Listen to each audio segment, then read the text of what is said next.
వచ్చింది. ఇది 2047 వరకు కంటిన్యూ అవుతుంది. ఈ మూడు కూడా సద్వినియోగం చేసుకోవాలంటే ఇలాంటి బడ్జెట్ చాలా అవసరం. అవన్నీ కూడా ఇందులో రిఫ్లెక్ట్ అవుతున్నాయి. ఒక పక్క షార్ట్ టర్మే కాకుండా medium term, long term sustainability దృష్టిలో పెట్టుకొని ఈ బడ్జెట్ తయారు చేశారు.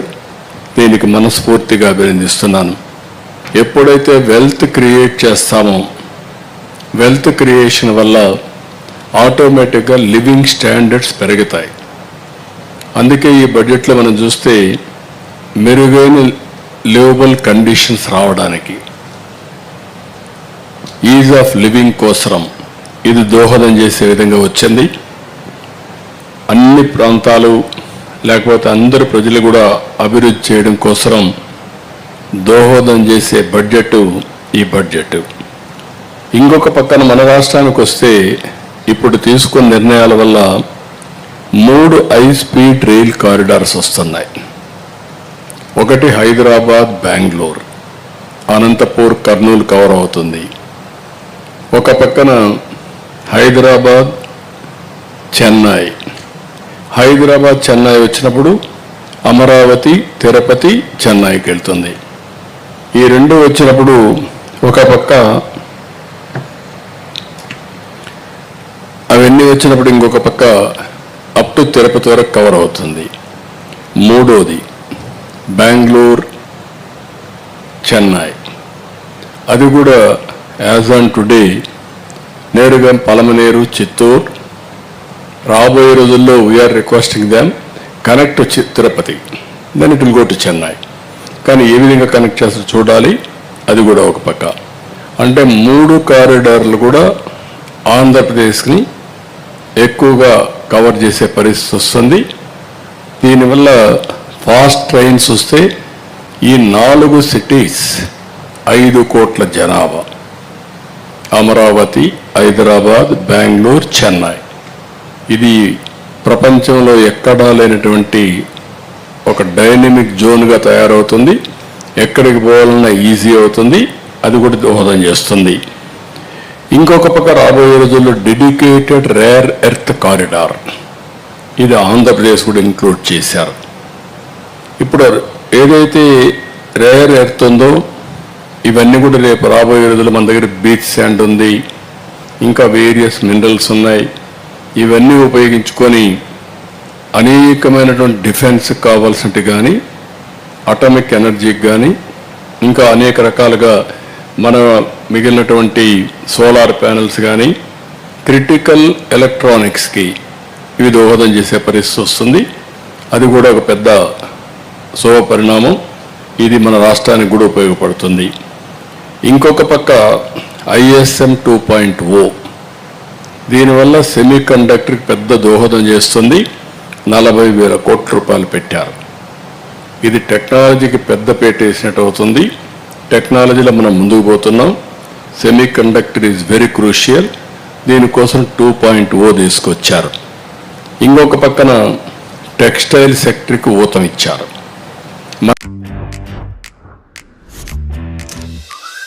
मैंने सोचा था कि वैसा ही होगा, नर्सरी में होगा, मगर रेसिडेंट में ओह माय गॉड बहुत अच्छा लगा. हम जस्ट रिफ्रेशमेंट ले रहे थे, अचानक वो आ गए. जस्ट हमें एक सरप्राइज हो गया कि वाह ये आ गए. यार ठंड लग रही होगी. मिलने के एक्साइटमेंट में सब भूल गए. थक जाए इतना हंसना. ఇవన్నీ కానీ వస్తే చాలా వరకు మనకు ఉపయోగపడే పరిస్థితి వస్తుంది. ఈ ప్రోత్సాహాన్ని కూడా నేను అభినందిస్తున్నా. ఇంకో పక్క tax incentives for data centres 2047 వరకు పెట్టారు. ట్యాక్స్ ఇన్సెంటివ్స్ డేటా సెంటర్కి వస్తే ఒక్కసారి డేటా సెంటర్కి ఇండియా ఒక హబ్గా తయారవుతుంది. ఇప్పుడే మనకు Visakhapatnam 5-6 minimum 10 gigawatt capacity data సెంటర్స్కి ముందుకు వచ్చారు. అన్ని ఇవ్వలేం. ఎన్ని ఇవ్వగలుగుతాం వర్కౌట్ చేసుకుంటున్నాం. దీనికి పవర్ అవసరం ఉంటుంది. అదే మరి మనకు చాలా ఎంప్లాయ్మెంట్. ఒకసారి డేటా సెంటర్ వస్తే ఏఐ వస్తుంది. ఏఐ వస్తే it is a game changer. అందుకే ఈరోజు ఏఐ యూనివర్సిటీ కూడా తొందరలోనే స్టార్ట్ చేస్తాం. ఎన్విడియా మిగిలినందుతో మాట్లాడి హైదరాబాద్లో ఉండే ISB మోడల్లో దాన్ని ఒక అటానమస్ బాడీ కింద దాన్ని తయారు చేస్తాం. One of the best AI university I can say. ఆ యూనివర్సిటీ కూడా ఏఐ లివింగ్ ల్యాబ్స్, దీన్ని కూడా తొందరలోనే ఎస్టాబ్లిష్ చేయబోతున్నాం. అప్పుడు నేను చూశాను ఇక్కడ కుప్పంలో 7వ తరగతి చదివే ఒక అబ్బాయి ఒక ఏఐ టూల్ ఉపయోగించి మీరు పోయి నిలబడుకుంటే మీ ఫేషియల్ రికగ్నిషన్ తీసుకొని మీ బీపీ ఎంత ఉంది, షుగర్ ఎంత ఉంది, హార్ట్ బీట్ ఎంత ఉంది, మొత్తం వేరియస్ పారామీటర్స్ రీడ్ చేసేస్తున్నాడు. నీ హార్ట్ కండిషన్ ఏంటి, హార్ట్ హెల్త్ ఏంటి, అవన్నీ రీడ్ చేసే పరిస్థితి కొంచెం 7వ తరగతి చదువుకొని కుర్రాడు. మన పిల్లల్ని కానీ మనం ఎంకరేజ్ చేస్తే రేపు రాబోయే రోజుల్లో ఆల్గరిథమ్స్ రాయడం అనేది వీళ్ళకు చాలా ఈజీ అయిపోతా ఉంది. ఇప్పుడు మనం చాలా ఎక్విప్మెంట్ తయారు చేస్తున్నాం, అవన్నింటికి రీప్లేస్మెంట్ ఏఐగా తయారయ్యే పరిస్థితి వచ్చింది. అందుకే నేను ఒక పిలిపిచ్చాను, రాష్ట్రం మొత్తం ఏఐ వాడండి, లేకపోతే ఏఐ యూస్ కేసెస్ ప్రిపేర్ చేయండి. దానికి శాండ్ బాక్స్ కూడా పెట్టి పెద్ద ఎత్తున ముందుకు పోతున్నాం. దీంట్లో డేటా సెంటర్స్ పెద్ద ఎత్తున ఉపయోగపడతాయి.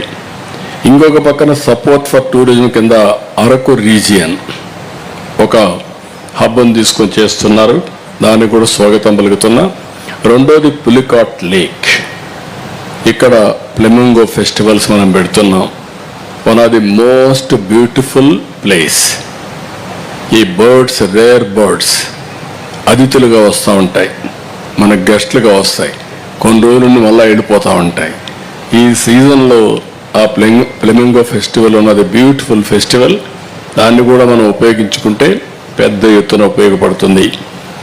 ఇవన్నీ ఉపయోగించుకోవడమే కాకుండా ఈరోజు logistics hub for the east, coastal cargo, inland waterways, freight corridor, ఇవన్నీ కూడా పెద్ద ఎత్తున పెద్ద పెట్టేస్తున్నారు. నేను కూడా ఎప్పటి నుంచి ఇది మాట్లాడుతున్నాను.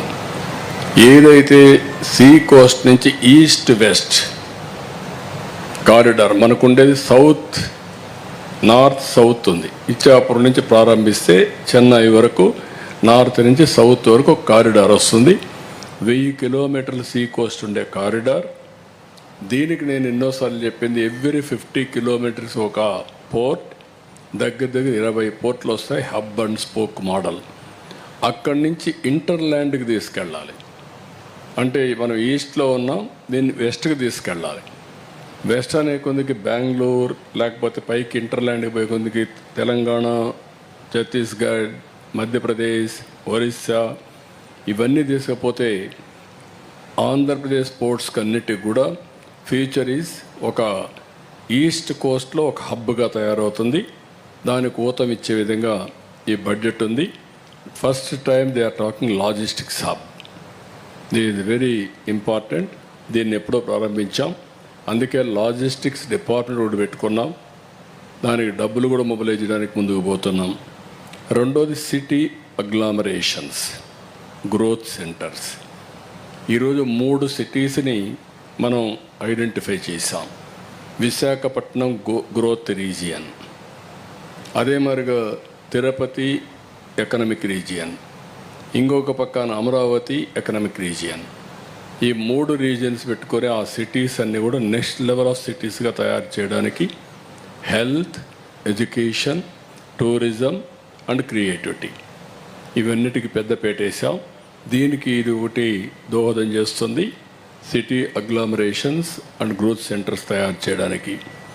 ఇంకొక పక్కన building industries the future, electronics, ISM, rare earth corridors, chemical parks, container manufacturing.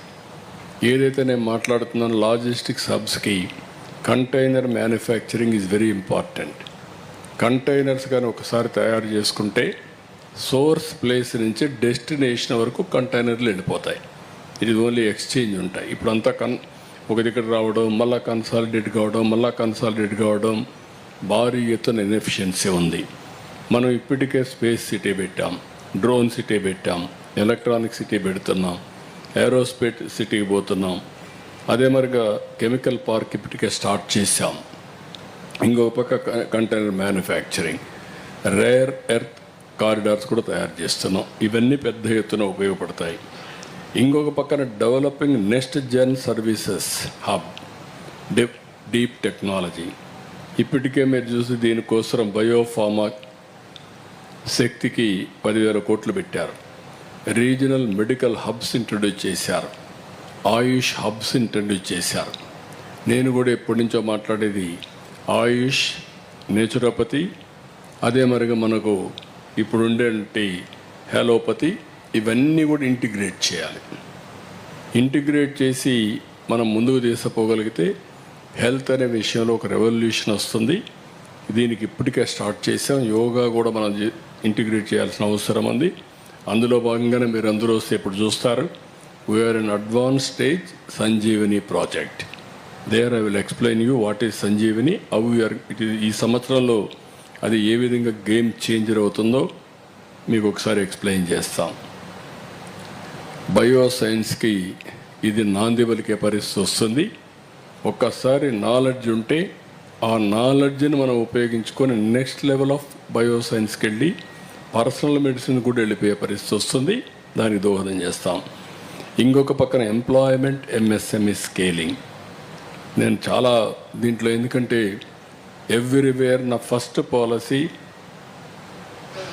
Zero poverty, P4 ద్వారా ఆర్థిక అసమానత తగ్గించడం. రెండో పాలసీ నిన్న కూడా మీరు చూసుంటారు, 1 family 1 entrepreneur. Employment, employment, employment. ప్రతి ఒక్కరికి ఉద్యోగం రావాలి. అది మ్యానుఫ్యాక్చరింగ్ కావచ్చు, సర్వీస్ సెక్టర్ కావచ్చు, టెక్నాలజీ కావచ్చు, నాలెడ్జ్ ఎకానమీలో. అదే సమయంలో ప్రతి ఒక్కడు ఎంఎస్ఎంఈ పెట్టాలి.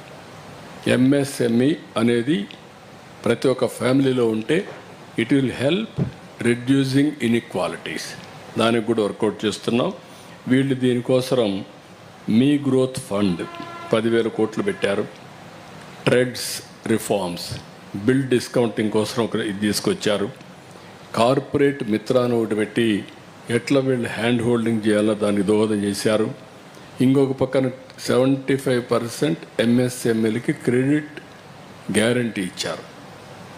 మనం గవర్నమెంట్ ఆఫ్ ఆంధ్రప్రదేశ్ ఒక 20% ఇచ్చాం. అంటే దగ్గర దగ్గర 95% క్రెడిట్ గ్యారంటీ స్కీమ్ ఇచ్చాం. అంటే ఎవరైనా ఒక ఎంఎస్ఎంఈ పెట్టుకుంటే బ్యాంకర్ డబ్బులు ఇస్తే almost all risk is neutral, only 5% కూడా లేదు. దానికి కూడా దోహదం చేశాం. ఇలాంటి ప్రోగ్రామ్స్ అనేది ముందుకు పోతున్నాం. కాబట్టి ఒక మాటలో చెప్పాలంటే ఇది ఫ్యూచరిస్టిక్. భారతదేశానికి ఉండే అడ్వాంటేజెస్ అన్నీ నెక్స్ట్ లెవెల్ ఆఫ్ ఎకానమీకి తీసుకుపోవడానికి ఇది దోహదం చేస్తుంది. కాబట్టి దీన్ని పూర్తిగా ఎండార్స్ చేస్తూ ప్రధానమంత్రి గారిని, ఆర్థిక మంత్రి గారిని ఇద్దరిని మనస్ఫూర్తిగా అభినందిస్తున్నా.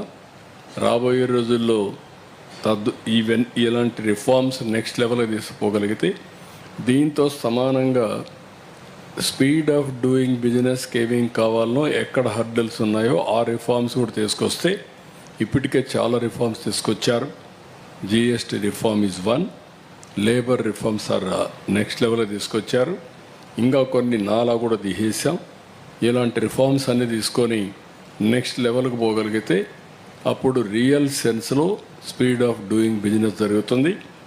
అందుకే నేను ఇంకొకటి యాడ్ చేసి టెక్నాలజీ అన్నీ వచ్చాయి కాబట్టి speed of delivering governance, speed of delivering governance జరిగితే that will lead to ease of living.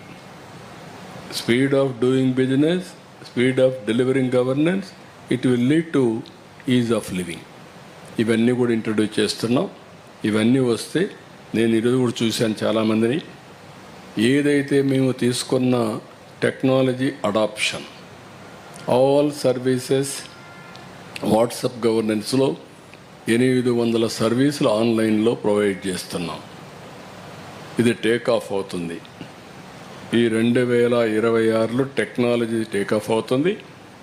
అదే సమయంలో is of speed of delivering governance వస్తుంది. ఇంకొక పక్క నేను చెప్పింది ఈజ్ ఆఫ్ లివింగ్ వస్తుంది. ఇవన్నీ జరిగితే ప్రతి ఒక్కరూ హ్యాపీగా ఉండే అవకాశం వస్తుంది, కరప్షన్ డ్రాస్టిక్గా తగ్గుతుంది. ఇవన్నీ కూడా వర్కౌట్ చేస్తున్నాం.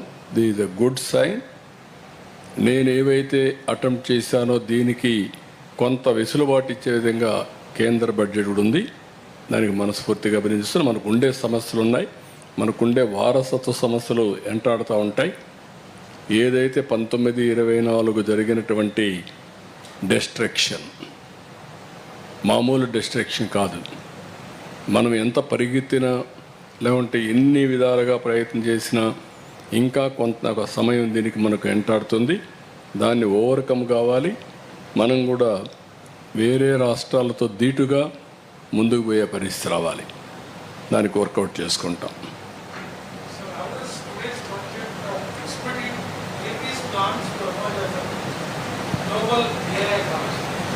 నేను అందుకనే గ్లోబల్ ఏఐ హబ్స్ ఏదైతే నేను మాట్లాడానో అది రిఫ్లెక్ట్ చేసే విధంగా డేటా సెంటర్ని మీరు చూశారు. డేటా సెంటర్ 2047 వరకు సపోర్ట్ చేస్తున్నారు. ట్యాక్స్ ఇన్సెంటివ్స్ ఇవన్నీ ఆటోమేటిక్గా ఏఐ వస్తుంది. ఇప్పుడు రేపు రాబోయే రోజుల్లో ఈ నెలలోనే 19వ తారీఖున ఢిల్లీలో గ్లోబల్ ఏఐ కాన్ఫరెన్స్ పెడుతున్నారు. అదే మరి నాకు 14వ తారీఖు 15వ తారీఖు బిల్ గేట్స్ కూడా అమరావతికి వస్తున్నాడు. అంటే ఇవన్నీ కూడా చూస్తే ఆల్మోస్ట్ ఆల్ ఆంధ్రప్రదేశ్లో మైక్రోసాఫ్ట్, బిల్ గేట్స్ మనకు కొన్ని ప్రాజెక్ట్స్ హెల్ప్ చేస్తున్నాడు. గూగుల్ విశాఖపట్నంలో ఏఏ వచ్చారు, ఎన్విడియా వస్తున్నారు, ఐబిఎం అయితే ఏదైతే మన దగ్గర క్వాంటమ్ కంప్యూటర్ తీసుకొచ్చి పెట్టారు. ప్రపంచంలో ఉండే all big companies we are working with them.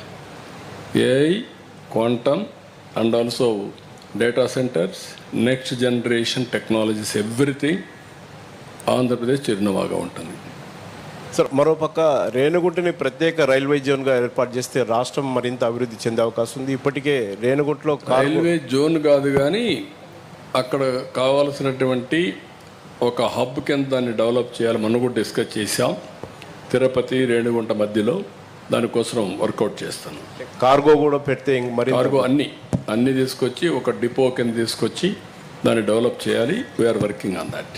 Sir, how are the allocations for irrigation projects in Andhra Pradesh in the union budget? దీంట్లో మామూలుగా కనపడలేదు. ఇదంతా ఇరిగేషన్ వేరేగా ఉంటుంది. ఫోకస్ ఏరియాస్ వరకే చదివాం. రేపు బడ్జెట్ వచ్చినప్పుడు మనకు ఒక ఐడియా వస్తుంది. అవి ఏ విధంగా ముందు తీసుకెళ్తాం. సార్, హార్టికల్చర్ ఉత్పత్తులు ఎక్కువగా ఉన్నాయి కానీ మార్కెటింగ్ సమస్యతో రైతులు విపరీతంగా నష్టపోతున్నారు. దీని విషయంలో ఏమైనా ఇప్పుడు focus? We're working on that. ఇప్పుడు ఉదాహరణ పూర్వోదయ ద్వారా కొంత డబ్బులు ఇస్తామని ఆంధ్రప్రదేశ్ కూడా మెన్షన్ చేశారు. అది ఏ యాంగిల్లో వస్తుందో బడ్జెట్ డీటెయిల్స్ చూడాలి. రెండోది, నేను ఏదైతే హార్టికల్చర్ హబ్ రాయలసీమను తయారు చేయడానికి నెక్స్ట్ లెవెల్కి తీసుకుపోవడానికి ఇప్పుడు ఒక లెవెల్లో ఉన్నాం. హైయెస్ట్ హార్టికల్చర్ దానికి చిరునామాగా రాయలసీమ తయారైంది. Not Maharashtra, not UP. We're number 1 in fruits and vegetables. I want take to next level world the best cluster. ప్రపంచంలో ఎక్కడా లేని క్లస్టర్ ఉంది. ఈరోజు డిపి వరల్డ్ ఉంది. డిపి వరల్డ్ వాళ్ళు ఏం చేస్తారంటే ప్రపంచానికి సరఫరా చేయడానికి ఒక క్లస్టర్ అప్రోచ్ తీసుకొని ఒక 20 కంపెనీస్ వస్తారు. Manufacturing, processing, procurement, packing, everything. అలాంటి క్లస్టర్ కూడా వర్కౌట్ చేస్తున్నాం. మొన్న కూడా మినిస్టర్తో మాట్లాడా, పాజిటివ్గా ఉన్నారు. అది వస్తే అలాంటివి కొన్ని మెగా గ్రూప్స్ కూడా, రిలయన్స్ లేకపోతే లూలు, ఇలాంటి గ్రూపులు కూడా రావాలి. అప్పుడే ఈజీ అవుతుంది. We are working. సార్, మరోపక్క తిరుపతిలో రెడ్ శాండిల్ గోడౌన్లో కూడా రెడ్ శాండిల్ కూడా ఎక్కువ నిల్వలు ఉన్నాయి సార్. దానిపైన ఎలాంటి నిర్ణయం ఇప్పుడు తీసుకున్నాం? దానిపైన కంటిన్యూగా దీన్ని వర్కౌట్ చేయాలి, ప్రమోట్ చేయాలి. ఇప్పుడు శాండిల్వుడ్ పెట్టారు, మంది రెడ్ శాండిల్. రెడ్ శాండిల్ ఉండే ఏకైక ప్రాంతం మన తిరుపతి ప్రాంతం, నల్లమలై ఫారెస్ట్. దాన్ని ఏం చేయాలని వర్కౌట్ చేస్తాను. Thank you. One last question, sir. Current burning issue is the Tirupati Laddu issue that's happening in the state. Yeah. And EO Anil Singhal garni transfer chesaru. And we understand a report was, a recommendation was submitted by the CBI, let's say, to the government. But we also understand that there was no proper evidence which was substantiated along with the recommendation. Can you brief us about నేను this? ఇప్పుడు నేను వచ్చేటప్పటికి report వచ్చింది. I'm in touch. ఇప్పుడు నేనేం మాట్లాడడం లేదు. నేను ఆ రోజు కూడా చేసిన ఎంక్వైరీ మీరు చూస్తే ఫస్ట్ టైం నేను రెండు ఆఫీసర్స్ని నేను ముఖ్యమంత్రి హోదాలో చేశాను. ఒక ఆఫీసర్ని నా సెక్రటరీని వేసుకున్నా. నేను ఏదైతే 5 సంవత్సరాలు చెప్పానో తిరుపతి పవిత్రతని కాపాడడానికి, ప్రక్షాళన దిశగా ముందుకు పోవడానికి, మళ్ళీ తిరుపతికి పూర్వ వైభవం తేవడానికి ఫస్ట్ ఆఫీసర్ నేను పంపించింది మనం అప్పట్లో శ్యామలరావుని పంపించాను. అయితే ఇక్కడికి వచ్చే కొద్దికి ఆ శ్యామలరావు పోయిన తర్వాత అన్ని ప్రక్షాళన చేసే దిశలో సబ్స్టాండ్ ఉంది అనే ఉద్దేశంతో ఒక రిపోర్టు అడిగాడు, ఎన్డీడీబీని అడిగాడు. ఎన్డీడీబీ రిపోర్ట్ కూడా వచ్చింది. వచ్చిన తర్వాత నేను మాట్లాడాను, ఇది అనిమల్ ఫ్యాట్ ఉంది, ఇలాంటివి కూడా దుర్మార్గాలు చేశారు, అడల్టరేషన్ అని చెప్పాను. చెప్పిన తర్వాత గింజుకున్నారు, నానా యాగి చేశారు, దాన్ని సుప్రీంకోర్టు తీసుకుని అన్నీ చేశారు. ఇప్పుడేం మాట్లాడుతున్నారు అంటే ఒక అడ్మినిస్ట్రేటర్గా నేను దీని మీద యాక్షన్ తీసుకునేదానికి ఒక సిట్ వేస్తే టుడే నేను అపాలజీ చెప్పాలనే పరిస్థితికి వచ్చారు. అంటే వాళ్ళ యొక్క బిహేవియర్ ఎట్టుంటుందో ఒక ఎగ్జాంపుల్ మాత్రం ఇది. నేను పవిత్రతను కాపాడాలి. నేను వెంకటేశ్వర స్వామి నా కులదైవం, నేను ఆరాధించే దేవుడు, నేను నమ్మే దేవుడు. No second thoughts. నేను ఎక్కడ అపచారం మీరు ఇన్నేళ్ళు చూశారు. ఇప్పుడు కూడా నేను మహాద్వారం ద్వారా పోను, ఎప్పుడు కూడా ఇక్కడనే వస్తా. వైకుంఠ ద్వారం ఎప్పుడు నేను వాడను. ఎందుకు వాడనంటే నా నమ్మకం అది. ముఖ్యమంత్రిగా ఉన్నా, ప్రతిపక్షంలో ఉన్నా, నాకు ఎలిజిబిలిటీ ఉన్నా, నేను సామాన్య భక్తుడిగానే అక్కడికి వెళ్తాను, సామాన్య భక్తుడిగానే ఆయనకు సేవలు అందిస్తున్నా. నేను అలాంటి కార్యక్రమాల్లో నేనుంటే వీళ్ళకు నమ్మకం లేకపోతే వదిలేయచ్చు. కానీ అపచారం చేసి మహాపాపం చేసి మహాపాపాన్ని కూడా కప్పిపుచ్చుకోవడానికి తిరిగి దాడి చేయడం ఏమన్నా నాకైతే అర్థం కాదు. తిరిగి నా క్యారెక్టర్ అసాసినేషన్ ఆ పరిస్థితికి వచ్చేసారు వీళ్ళు. ఇది కరెక్ట్ కాదు. ఏదైనా సరే నేను ఎందుకంటే వెంకటేశ్వర స్వామిని వీళ్ళు బజార్కి ఏడవాలనుకున్నారు, నాకు ఏడవాలని లేదు. ఆయన పవిత్రత నేను నమ్మేది కలియుగ దేవుడు వెంకటేశ్వర స్వామి. వెంకటేశ్వర స్వామికి పవర్స్ ఉన్నాయి. ఆయన్ని కాపాడుకోవడమే కాకుండా మనల్ని కూడా కాపాడుతాడు. ఏ సమస్య అయినా సరే ఆయనే పరిష్కార మార్గానికి కూడా దోహదం చేస్తాడు, దారి చూపిస్తాడు. నేను ఎన్నోసార్లు చెప్పాను, వెంకటేశ్వర స్వామితో పెట్టుకున్న వాళ్ళకి ఇంకొక జన్మలో పనిష్మెంట్ కాదు, ఈ జన్మలోనే పనిష్మెంట్ ఉంటుంది. నా నమ్మకం, నేను చూసిన సంఘటనలు ఉన్నాయి. అందుకే మీకు కూడా చెప్తున్నా, ఎవరితోనా పెట్టుకోండి కానీ ఆయనతో పెట్టుకొని రాజకీయం చేయొద్దండి. సార్ సిట్ దర్యాప్తు కొనసాగుతుందా సార్? లేదు, ఇప్పుడు నేనేం మాట్లాడను, అన్ని విషయాలు మాట్లాడే చేస్తాం. మీరు కూడా రండి ఆ ప్రాజెక్ట్